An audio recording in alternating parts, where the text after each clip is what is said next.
Bonjour à tous, c'est Broise, petite vidéo rapide de tout ce qu'il y a à l'intérieur d'un PC. Allez, courage. Hop hop, non, on n'a pas le temps, c'est un quickie.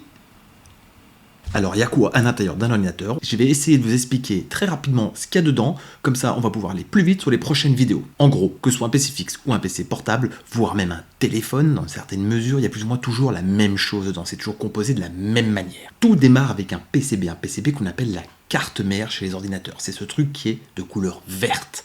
Un PCB, c'est un circuit imprimé, comme vous pouvez en voir à peu près dans tout. Genre, vous ouvrez une télécommande, vous avez un PCB à l'intérieur. Son boulot, c'est de connecter tous les éléments dont on va parler dans quelques minutes, les uns aux autres.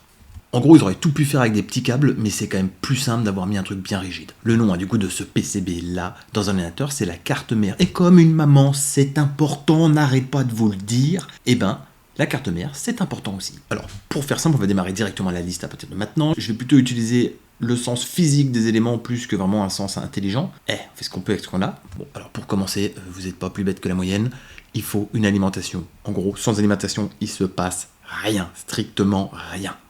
Ensuite, on va voir les connecteurs d'extension, comme son nom l'indique, c'est des connecteurs qui permettent d'augmenter les capacités de la carte mère en y connectant des éléments, typiquement une carte graphique, typiquement une carte son, une carte de prise vidéo, etc. Tout ça, c'est connecté avec des PCI ou PCIe, qui est une connectique standard qu'on peut retrouver un peu partout. Évidemment, ça, c'est disponible sur des ordinateurs fixes, sur des ordinateurs portables, ça existe aussi, mais c'est tout soudé, vous ne pouvez plus rien toucher. Et sur un téléphone portable, c'est encore moins touchable. L'élément suivant, assez simple de compréhension, c'est l'IO ou l'ES. Ça signifie Input, Output ou entrée-sortie en français pour nos amis de France. En gros, c'est ça l'USB, c'est ça les HDMI, c'est ça votre audio jack pour votre casque, etc. etc.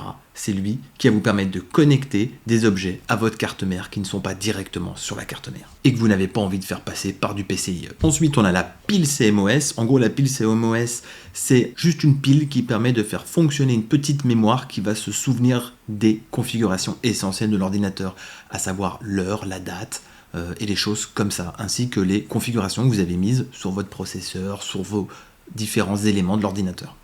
C'est vraiment une pile, quoi. Ça signifie qu'en gros, si jamais elle est morte, et du coup, votre ordinateur, dès que vous allez le débrancher ou le rebrancher, il va vous dire quelle date il est. Normalement, ça vous met la puce à l'oreille. Il est temps de changer votre pile CMOS. CMOS. Je sais pas comment on dit d'ailleurs. Donc toutes ces informations-là sont sauvegardées pour que le BIOS puisse s'en servir. Donc le BIOS, c'est un tout petit logiciel qui permet du coup de comprendre ce qu'on a branché sur la carte mère. C'est lui qui est capable de comprendre quel est le type de processeur qu'on va mettre dessus, quelles sont les cartes graphiques que vous avez mis dessus, quelle est la mémoire vive, etc.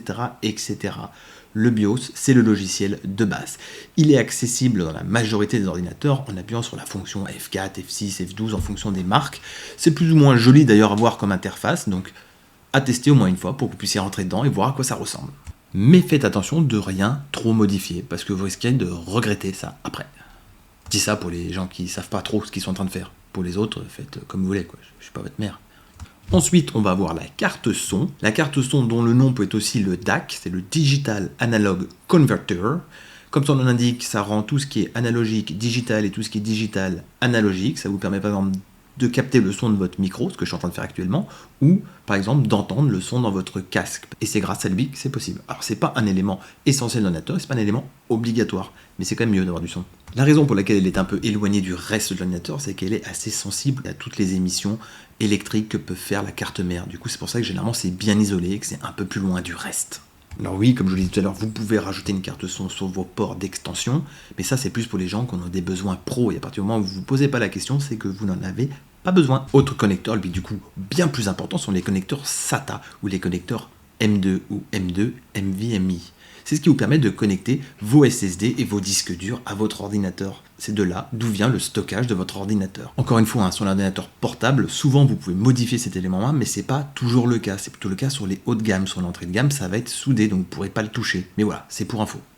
Ensuite, les deux petites barrettes au-dessus, qui celles-ci ne sont pas illégales, sont les barrettes de mémoire vive. En gros, la mémoire vive, c'est la mémoire tampon que va utiliser votre processeur pour fonctionner. En gros, pour éviter de solliciter en permanence vos disques durs, on va stocker quelques éléments essentiels au fonctionnement de l'ordinateur dans la mémoire vive et que le processeur pourra utiliser. L'avantage aussi, c'est qu'elle est bien plus rapide que vos disques durs. Ça signifie qu'en gros, le processeur pourra s'en servir pour aller bien plus vite que si tout devait se faire à partir du disque dur. Généralement, des barrettes, il y en a deux 4 ou 8, il me semble, sur le très haut de gamme. C'est les fameux chiffres que vous avez généralement sur votre fiche produit de PC qui indiquent 4 Go, 8 Go, 16 Go ou 32 Go de mémoire vive DDR4 ou DDR5 plus récemment. Pour terminer, l'un des éléments les plus importants de l'ordinateur, c'est le CPU, soit le processeur en français. Je vais faire une vidéo dédiée à lui juste après. Il va donc interconnecter et pouvoir utiliser tous les éléments qui sont dans la carte mère pour faire fonctionner le PC. Donc être capable de tout comprendre et de tout lire, et c'est lui qui fait le lien entre tout le monde. Il va lancer tous les logiciels que vous allez utiliser. Et donc les petites lignes bleues que vous voyez maintenant, c'est le lien qu'il y a entre le processeur et chaque élément de la carte mère. Voilà, on a fait le tour des éléments essentiels que compose un ordinateur. Et c'est aussi vrai pour un ordinateur portable, pour un ordinateur fixe, mais aussi pour un téléphone ou une tablette, mais avec quelques légères différences. Merci d'avoir regardé cette vidéo, il va y en avoir une deuxième juste au-dessus qui va concerner le CPU en particulier pour entrer un peu plus dans les détails. Merci à tous, ciao.